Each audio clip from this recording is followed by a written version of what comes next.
Ayons plaisir à reconnaître ce qu'il est bon de lire, ce qu'il est bon de voir.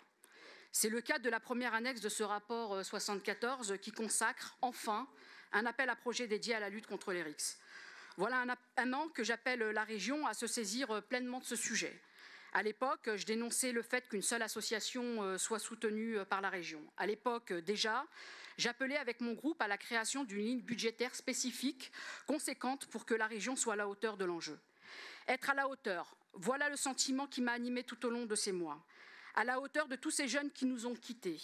À la hauteur pour dire que l'espace public appartient à tous et qu'il est donc de la responsabilité de chacun d'en faire un espace de paix.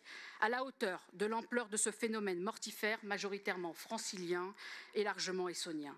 Ces 300 jeunes qui laissent chaque année leur courte vie passer au détour d'une rue, aux abords d'un arrêt de bus ou d'un établissement scolaire. Alors, pour être à la hauteur, j'ai agi. Agi en allant rencontrer des élus, des jeunes, des administrations, des associations à qui je tiens à rendre un hommage appuyé. Sans eux, sans l'association Oser, sans Tous Uniques, Tous Unis, sans la préfecture de l'Essonne, sans la mairie de Paris, sans le département de Seine-Saint-Denis, tout cela n'aurait sans doute pas pu voir le jour.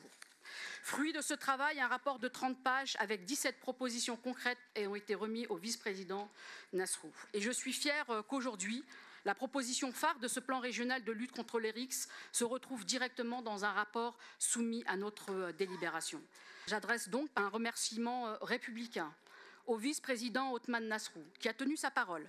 Mais je lui dis aussi qu'il ne doit pas compter sur moi pour baisser la garde. Un appel à projet, très bien.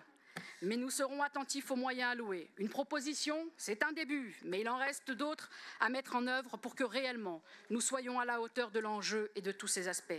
Nous continuerons à rencontrer les acteurs de terrain pour continuer à apporter nos solutions et à surveiller les vôtres. Cette première avancée est au service de nos jeunes. Comptez sur nous pour en exiger d'autres et bien évidemment, nous voterons pour ce rapport.